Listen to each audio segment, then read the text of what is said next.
Okay, behind me here is the kids' splash park. Now, Norwegian's always been all about the kids, and this is no exception.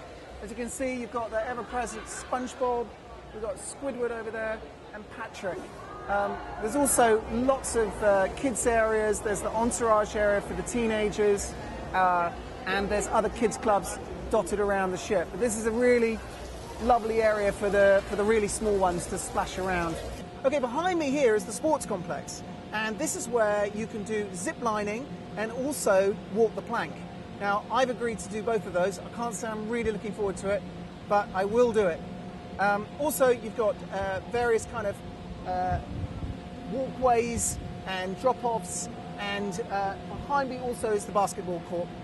We're also going to take a look at the biggest aqua park at sea that was opened earlier today by Ellie Simmons, the Paralympic gold medalist, and also the fastest vertical drop at sea, which I am not going to do. Okay, here I am on Norwegian Breakaway, and I'm about to walk the plank. Thank you very much. I'm not sure I'm really looking forward to this. It is suspended. We're up on deck 16, and the lifeboats are around about 10 decks down. And there's nothing between the plank and the lifeboats. I've got my trusty helper here, Dwayne. He's going to look after me, hopefully. So if this is my last piece to camera, goodbye. It's been good knowing you all. I am a little bit nervous, but you know, I figure it's something that has to be done. Readers want to know about this. Our members are interested in this sort of stuff, so taking one for the team. Okay, well, here I go. See you on the other side.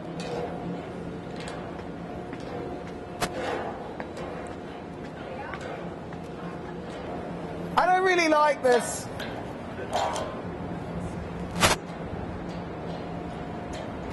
How am I supposed to go over this bit? Dwayne, what is this, man?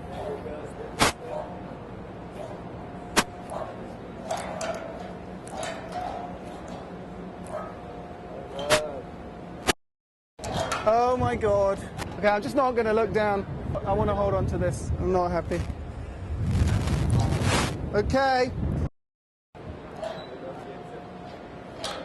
Okay, thanks, man. Thank you, Adam. Enjoy. Bye.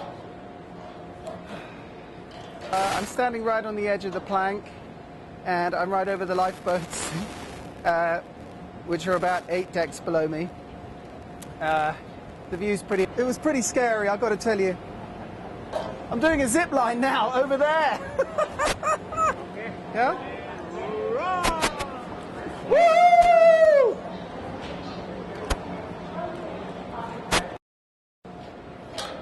Okay, thanks, man. Thank you, Adam. Enjoy. Bye. Whew. Well, that was pretty amazing. It's quite exhilarating, I've got to say. I was pretty nervous out on the plank, but it was a lot of fun doing the zip lining. So even if you haven't got a head for heights, it's a pretty incredible thing to do. So I do recommend it. But oh, my heart was really going fast there. So anyway, it's done. So we've already had a look at the aqua park on board here, and now we're going to test it out. Well, I'm personally not going to test it out, but we do have 2 very brave, willing souls who are going to be testing it out, and that's Francis Riley, who's the VP and international manager, and also Nick Wilkinson, who's head of sales. And we're hoping that Kevin Sheehan will get up there too. So if you have a look up behind me, you'll see go round the flume and down into here. So we're going to have to be careful when they arrive so we don't get too splashed. But apparently, according to the guys who operate this, it takes 6 seconds from the top down to the bottom. So we'll see if they can beat that time.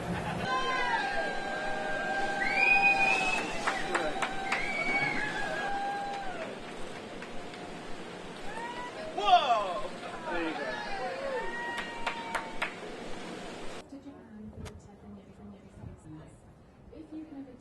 go. So here we are, on the boardwalk.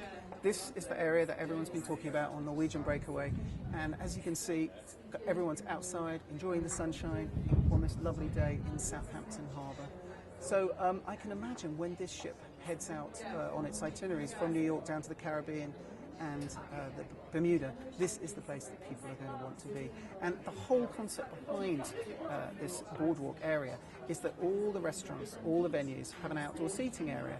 And so you can come outside and be that much closer to the sea, enjoy the weather if it's a good day like this, and just make the most of being on this outdoor area.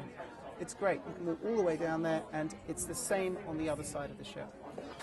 I'm here in the newest and most exciting restaurant on board Norwegian Breakaway. It's the only one that hasn't been taken from Epic.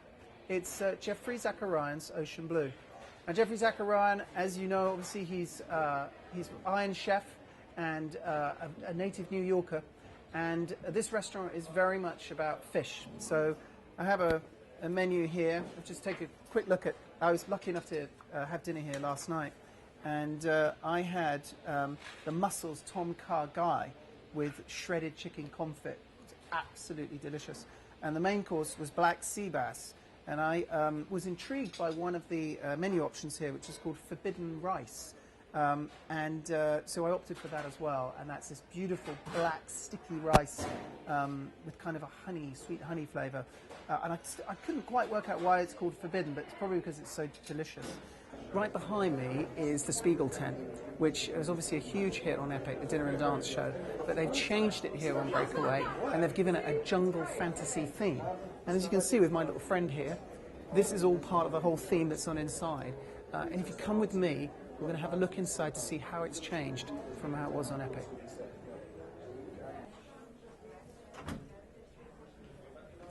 Okay, we're here in the Spiegel tent.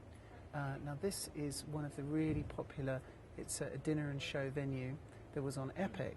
Now we're on Breakaway and it's been slightly changed. So you've got a jungle theme going on. It's called Jungle Fantasy. And there's all sorts of leopard print sofas and zebra chairs, mushrooms and pictures and models of animals all around the place. Now, I was speaking to CEO Kevin Sheehan earlier today, and he told me that this spot on Getaway is going to be turned into something called the Illusionarium. And he wouldn't reveal many more details about what that will be or what's in there. But he said that it's something that would blow your mind. So we're really looking forward to seeing that on the next ship as well.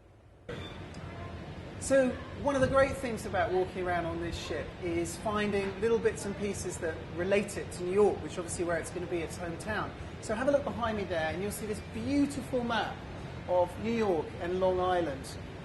And this is the beginning of the Spice H2O complex, but they've given it a New York feel. So also they've got a big sign saying welcome to Rockaway Beach, and we'll also have a look through in the main Spice H2O area where there's a huge painting of Fire Island. It's really lovely. Come with me.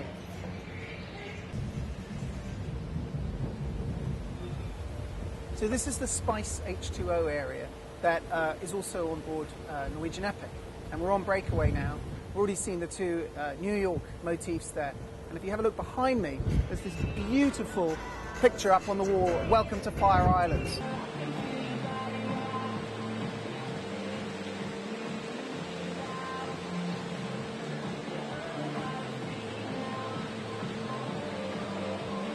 We're here in the main theatre on board Norwegian Breakaway, and I have to talk quite loud because they are doing some rehearsals here at the moment.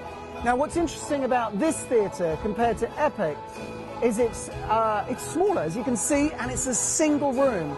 So it's around about 782 seats, and on Epic it's twice the size of that.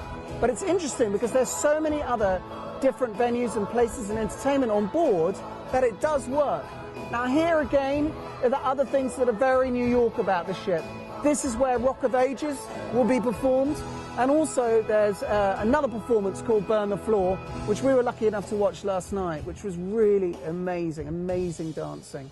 So again, this is where the main performances are throughout the show. So here we are, Carlo's Bake Shop. This is one of the new venues on board. It's come straight from New York. I've opened since 1910. It's one of the things that makes this ship uniquely New York. Now inside there's all sorts of lovely cakes and pastries. There's also a cafe in the main atrium as well that sells Lavazza coffee. And just outside is the gelato, where I'm about to get some ice cream. What's the Stracke? Yeah. Actually like a vanilla mix with chocolate inside. That sounds perfect. Wow, that looks great. Thanks a lot.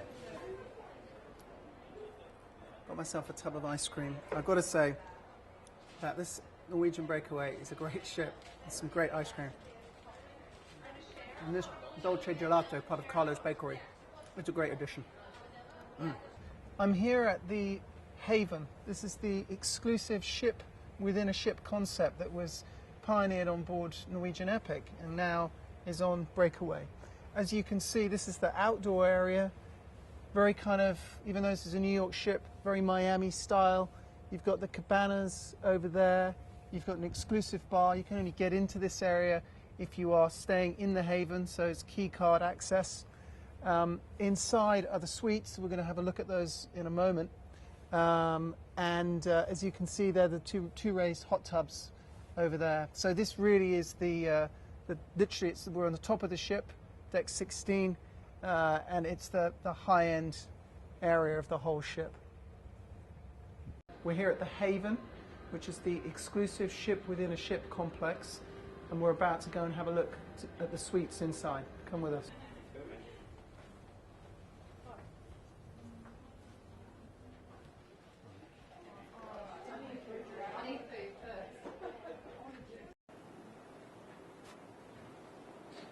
I'm here on board Norwegian Breakaway in the luxury owner's suite in the private Haven complex right at the top of the ship.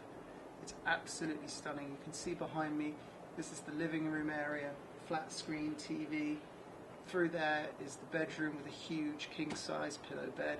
You go through, you've got the wardrobe, you go into the marble floored bathroom, freestanding shower, separate bath, and there's another bathroom behind me. And as I said, it's all part of the Haven complex, and you've got exclusive access through to there. And just in front of me there is the balcony, again secluded and exclusive with wonderful views looking out at the front of the ship. I could get used to this. Here in a mini suite on board Norwegian Breakaway, we've got here a good sized bed, decent closet space behind me, and obviously underneath me, and here in front is a sofa which turns into a bed as well, mini bar under there, flat screen TV, tea and coffee making facilities, which gets a huge thumbs up from me, and I must just apologise for the mess. I've been in here for the last couple of days, and behind me, just down the corridor there, is the bathroom, and we'll have a look at that in a minute. That's getting some big thumbs up from people here on board Breakaway. And then just in front of me, I'm looking out to my balcony, which is a nice size and actually overlooks the boardwalk area, which is covered over. So we'll have a look at that very soon. So we're here on board Norwegian Breakaway in one of the bathrooms of the mini suites. And one of the things that people are talking about, in a good way, I hasten to add, is this double-sized basin. It's a his and hers, but it's one big basin rather than two. So it's an interesting concept, but it's one that seems to work. People are really liking all the finish on here. And the other thing that they're talking about is this double-sized shower here, which acts as a kind of a rain shower effect. But also, if you can see, it's got 3 sets of different nozzles. So you've got 4 different adjustments there. So you can have it coming down or coming at you. So both of these things in this mini suite bathroom, which is a good size, getting a real thumbs up from passengers on board. I'm in the studio lounge, which for anyone who's been on Norwegian Epic will know is a hugely popular area of the ship. What it is a collection of inside cabins, which are all for solo travellers, and also a double height lounge where you have a bar, where I'm enjoying a glass of white wine here, and also an upstairs bit for socialising. So we've come to the top part of the studio lounge. We'll go in and have a look at these studio cabins. There's a lot of them range around here, and there's another lot down that side, and 2 more rows down there as well. So if you come with me, we're going to have a look inside. It's nice, I like it. So here we are. This is a studio room. It's not big, but it serves its purpose. It's got a nice, comfortable bed. There's a sort of faux window which kind of looks out onto a corridor here, different shades of light. It's blue at the moment, and there's a decent amount of cupboard space for a room so small. There's a separate freestanding shower, and also a bathroom, toilet facilities there. And these, as I say, these have proved a really great success on Epic. So they've been rolled out to here and also retrofitted on a couple of other Norwegian ships. So, studio cabins. I'm in Shanghai Noodle Bar, which for viewers familiar with Norwegian Epic will know very well. This one was on board Norwegian Epic. I'm having a delicious char siu noodles. It's one of 21 restaurants on board. Pretty well all of them are the same as that was on Epic, but there is one very exciting addition, which is Ocean Blue by Jeffrey Zakarian, which we're going to have a look at in a minute and talk to you about. But this is a great way to have a quick and easy lunch.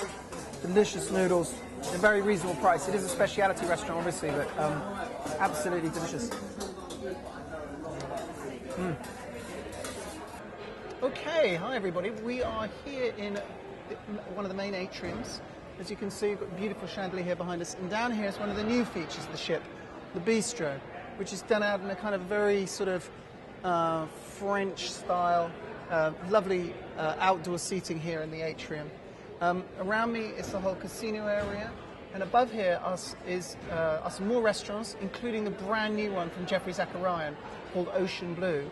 Further along down there, behind me, is the main corridor leading down to the atrium and guest services and reception area, and a big cafe and an outpost of Carlo's bake shop, which is new on this ship. And below me is Headliners Comedy Club as well, with the dueling pianos, which was really popular on Epic. I'm here on board Norwegian Breakaway in the beautiful port of Southampton with Kevin Sheehan, CEO of Norwegian Cruise Line. Kevin, hi. Hi. Good morning. Good morning to you. So Kevin, tell me a little bit about this amazing ship. Why don't we start with this water slide? Apparently one of the biggest at sea, is that right? Not one of, it's by far the biggest at sea. It's never been done before. There's literally 5 tremendous slides here. As you can see, most of the viewers will probably be afraid to actually go on these slides. They're pretty advanced. Well, tell us, Kevin, will you be going on them? That's the big question. You know, it's funny because for months I've been making fun of everybody saying they'd be afraid to go on them, and now it's the moment of truth. I have to do it. I'm going to have to close my eyes and go through this. It's going to be really exciting. Everybody I've talked to that's been on the slides has said it's spectacular. It's like another part of the cruise experience that you're getting as part of your ticket price. What a value. People normally pay a fortune to go to a water park, and here you get it as part of your cruise fare. Well, I must tell you, we went up there just a second ago and we saw something which looked like a kind of a box with a vertical drop. So that looked pretty scary. Tell us a bit about that one. Yeah, so what happens is there's 2 together, and we would stand next to each other, and then you would say, oh my God, let me out, and we wouldn't let you out. But then they hit a button and we go into a free fall. And then you get whipped around and then get thrown in the water. In the sea or the pool? In the pool, except as long as you behave. Oh, okay, I'll be good. I won't ask any tricky questions. Well, obviously, we were on here last night as well. Kevin was with us. We had a good look around the ship. I think what viewers would really like to know is tell us how this differs from Epic. In what way? What are the key things? Well, I had just joined the company when the Epic was coming out. And it's a beautiful ship, and as you know, today it's won the best ship in the industry 2 years in a row. So we know we've got that one working really, really well. So we sat back and we said, okay, what can we do now to enhance upon that experience? And we knew that the Epic Plunge and some of the water features were great, so we enhanced that. We knew we had a great thing going with the public areas, so we enhanced that. We added a waterfront, which has never been done before in the industry. And it's a stroll around the entire ship where you can go in and out. There's indoor and outdoor dining, and there's gelatos, and there'll be a Sabret hot dogs, which is an institution in New York, and there's a bakery, and just on and on and on. So we think we built the ship that's perfect for people who want to get a New York experience. And on top of that, as you know, there's 3 Broadway shows, and then on top of that, there's 5 or 6 or 7 other entertainment things that are all around the ship to keep people out and about. In a normal cruise line, you see people go to dinner and then to a show and then to bed. On our cruise line, people will go to dinner at whatever time they want. The Spaniards will go at 11 o'clock at night, and the Americans will go at 6. But then they'll be out enjoying themselves in the entertainment venues to 3 o'clock in the morning, and it's just exciting to walk around the ship late at night and early in the morning and see people out having a great time. Yeah, we had a little walk around yesterday. Obviously, it was a bit chilly because we were crossing the North Sea, but I imagined that we were in the Caribbean, and it would be really beautiful. Tell me, it's a great idea. How come no one's thought of it before? It seems very obvious to have outdoor seating, doesn't it? You know, it's kind of interesting to me because I joined the industry from outside the industry. I had been on one cruise in my life, so I really was a novice, and after coming on board, I realized that everybody in the entire industry had been in the industry their entire careers. So I thought it was interesting to kind of step back and say, all right, let's bring in a lot of people from outside the industry. It's a business. Let's run it like a business. Let's look at it differently and challenge the convention. So what we've been doing for the last 5 years is stepping back and reevaluating and doing things quite a bit different. And as you may know, the New York market has had ships in there in the past, but never the new ship. And now we've got the largest ship ever to home port in New York year-round, and we're so excited about it. Mike Bloomberg, the mayor there, he was ecstatic when we were announcing it. It actually was, I used the word giddy, and he said, hey, Kevin, this is a really big deal. And it is. And I think, you know, when you build the right ship for the New York market, people will say, hey, they did it right, and you're going to get people coming in flocks to the ship. Now, it'll be, as you said, it'll be home ported in New York, biggest ship there ever. Tell us a bit more about the aspects of this ship that are very New York. I've noticed a few myself. Obviously, there's the hull design, but tell us a bit more about the ship itself. Sure. It's starting with the hull design, and the godmothers are the Radio City Rockettes, and we ate dinner last night in Ocean Blue, which is a restaurant that's been designed, and all the menus from Jeff Zakarian, who's an Iron Chef and a very famous chef in the United States and has won all sorts of awards. And then we've got the Carlo's Bakery, which is another very famous thing in the market. 3 Broadway shows right off of Broadway, and one actually still on Broadway, Rock of Ages, and it's an edgy show. So again, it's us looking at this industry and saying, hey, you know, we've grown up as an industry having these very safe shows, the old Broadway kind of shows, to now having something real like Blue Man Group as we have on Epic. Rock of Ages is another advance in changing that dynamic, and kind of I want to get the eyeballs of the younger demographic, get younger people on the ships, we'll own them, and they'll stay with us forever. That's a great idea. Now, just looking ahead, obviously we don't want to take away the focus from here, but there is Getaway on the horizon, and Breakaway Plus. So what can you, I know it's early days, what can you tell us about Getaway, for example? Yeah, Getaway is going to have a lot of the great attributes of this ship. And then what we've done is the Spiegel tent that's been very successful with the Cirque show on both the Epic and the Breakaway, we're now turning into an Illusionarium. And it's a magical, immersive experience. It's spectacular. If it comes out anywhere close to what we've seen, it's going to be a blind, it's going to blow people away. It's really cool. And then we've got a Grammy Awards show as well. So past winners of Grammy Awards and people who have run for it. So we think that's going to be an interesting aspect as well. So as we go, and this will be a Miami ship, so it'll be a little bit more skewed to the Miami market and a little bit of Latin in there as well. So we're trying to kind of make it put our foot in the sand and say this is our market. We own the Miami market. That will be the largest ship to ever home port year-round out of Miami. Fantastic. We look forward to that. And what about Breakaway Plus, or is it a little bit early for that? It's a little bit early on Breakaway Plus, but we've been working very hard. The designs are almost set. We have, now probably not supposed to say it yet, but we have an additional deck, a partial deck of public space. And so we think it's going to just enhance that experience for the guests to be able to roam and have a lot of fun and have lots of things to do in the evening and just walk away from their experience and say, oh my God, Norwegian Cruise Line, there's nothing like it. Sounds amazing. Is Breakaway Plus the actual name, or are you looking for a name? No, we're looking for a name, and we want you guys to come up with the name. And okay. Well, that's great. Well, we'll put it over to our readers, and whoever comes up with a name gets the cruise, right? Yeah. On camera? That would be true. If they come up with a name for Breakaway Plus and maybe the companionship, the second Breakaway Plus that we'll be confirming in a couple of months. I assume that we'll do that, even though we haven't confirmed it yet. I probably just said it too much. Well, Kevin, thank you very much indeed for your time. It's a beautiful ship, and thanks a lot. Congratulations. Thanks. Bye-bye.